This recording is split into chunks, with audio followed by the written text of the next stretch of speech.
All right, guys, thank you guys for supporting the channel. Kurt Magoosh and Slaughterhouse Sports. My name on YouTube has been Kurt Magoosh for quite a long time, and now it is kind of morphing into Kurt and Slaughterhouse Sports. I appreciate everybody that is visiting the channel, that is paying attention to my videos on college football. I'm mostly a college football show.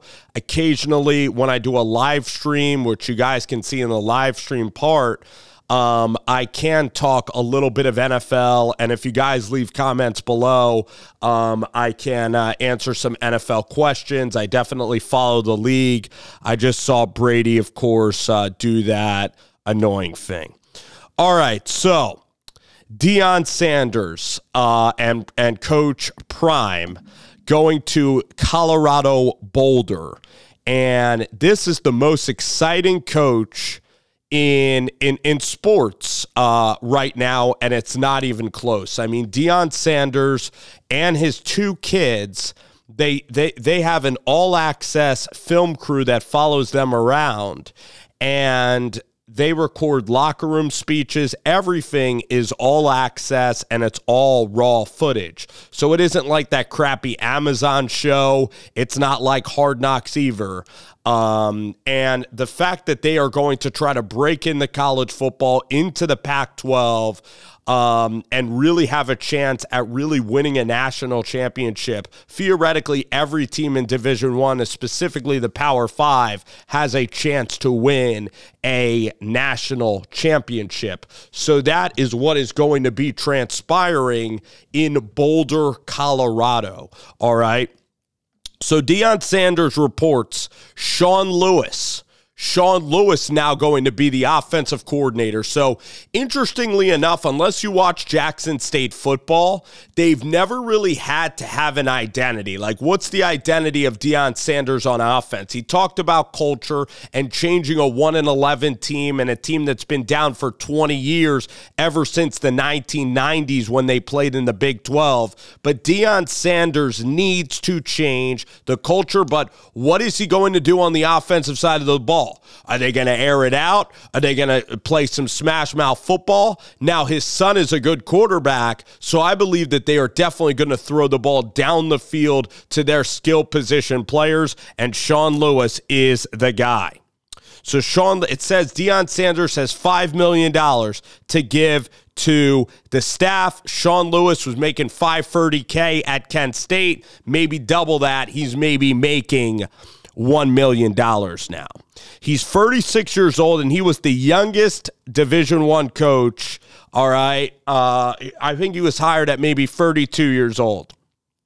So, and he was the current coach there for the Kent State. Is it the Flashes or the Golden Eagles? So let me just tell you this. All right.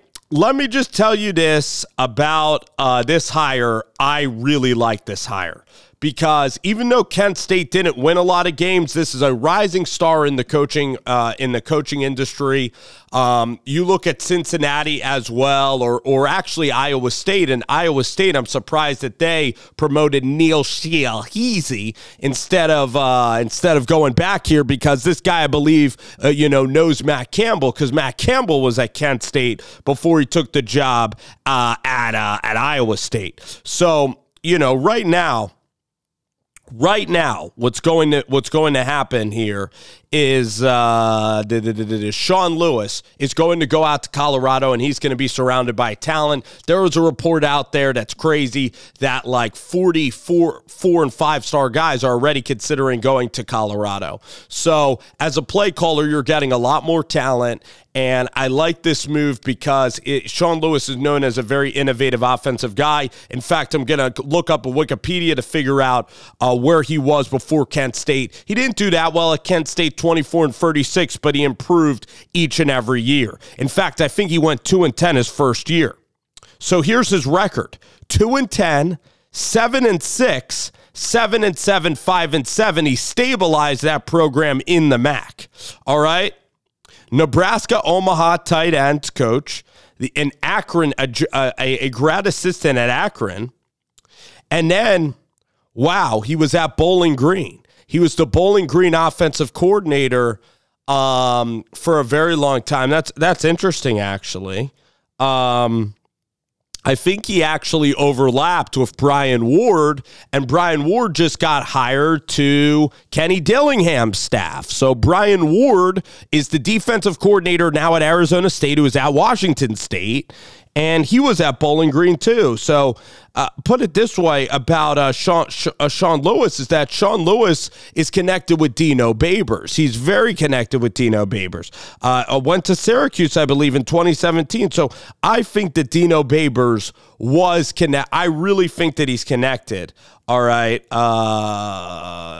Yes. He's an offensive assistant for Dino Babers, and Dino Babers at Bowling Green was a powerhouse, a covering machine. Dino Babers and Clemson and Syracuse football, they run the ball a lot. You know, they had Tommy DeVito, then Garrett Schrader. Their offense has been okay. They also had a better quarterback than even Schrader and DeVito was, you know, not Tony Dungy, but Eric Dungy, who was a big physical quarterback. So he definitely knows about run game. I hear it's an up-tempo scheme, but that's what's going to be fun about the Power Five is now you get Lewis.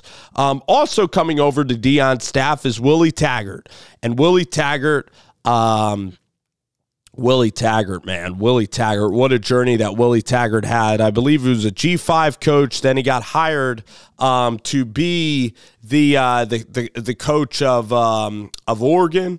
And then he came back to Florida State. He hasn't been that successful. However, Willie Taggert knows the landscape of football. All right, that's what he knows.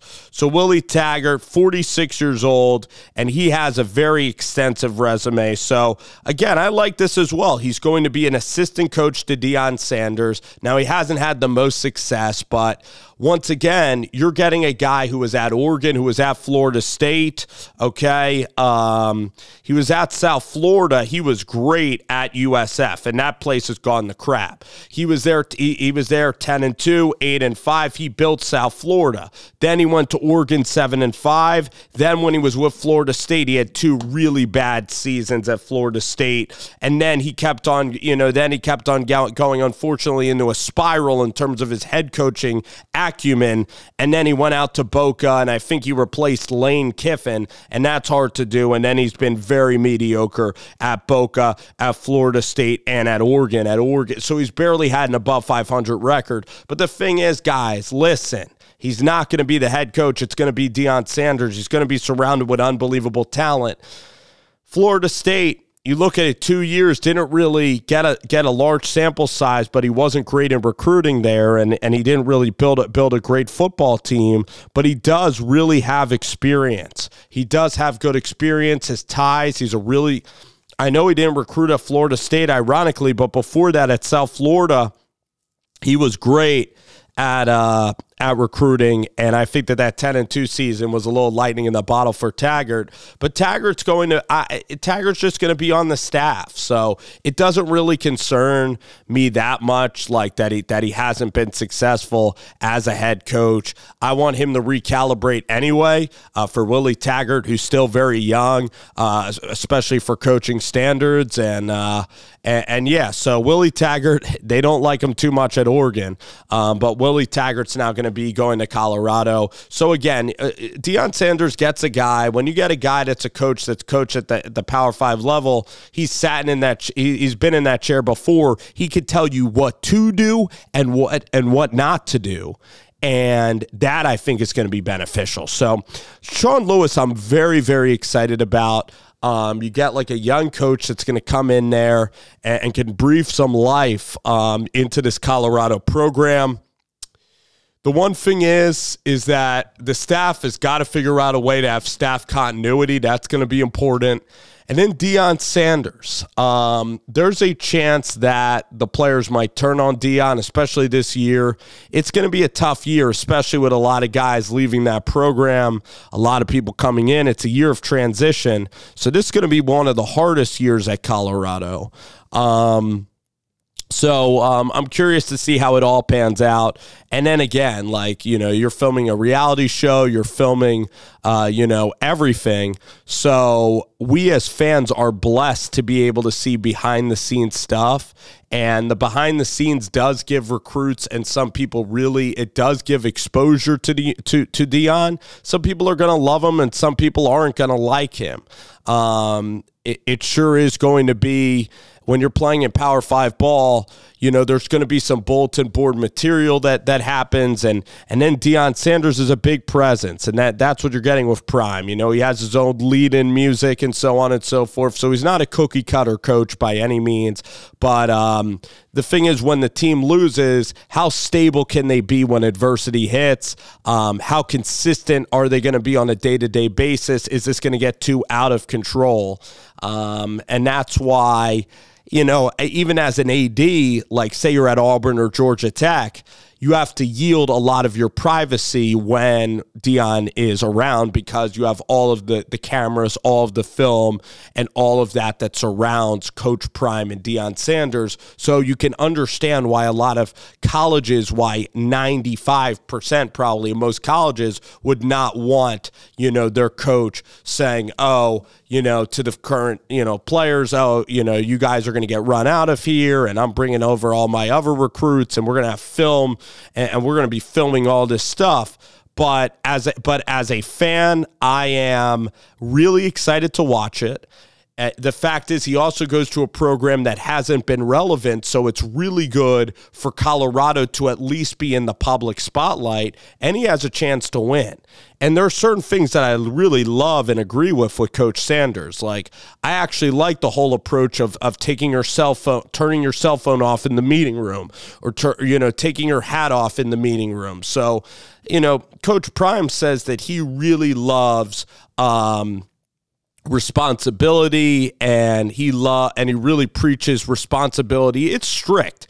It's not all just like the players can get away and do whatever they want to do. That's what's interesting about Coach Prime, is that he still has the swag, but at the same time, he really holds his guys to a high level of performance, in the classroom and all around the communities. So Deion Sanders, he's very competitive. That's also something that you like, is that he's there to win. All right. He's not there to just play close. He's one of the more competitive guys in college football. But just the way that he might talk to his team might be different than what I would do if I were a head coach. But that also makes Deion great, is that college football, really the great characters of college football, in college, you're able to coach and you're able to have your unique kind of way about doing things. Mike Leach, Steve Spurrier, definitely one of the kings of trash talk for college football. Really strict coaches in college football. But again, we're going to have to see, can this be sustainable? How stable is this going to be? Because, again, it's getting a lot of attention, a lot of eyeballs, but at the same time, with tons of eyeballs and attention comes just that much more pressure to always say the right thing and be putting yourself in a positive light. So it's going to be a good show. And I do like the hire of getting Lewis. I think that Sanders' son is a very talented player. And if they really stack this roster, like seeing Travis Hunter, the sport of college football right now is, put it this way, for the student athlete and for some coaches and things, it's creating a lot of chaos. But for the media portion of college football, it's turning more into professional sports where there isn't really an off season with the transfer portal, and that is something that is interesting to note. So I know I made it 14 minutes, but this is a sweet spot, kind of 14, 15 minutes, talking about Colorado, Deion, fascinating school and coach.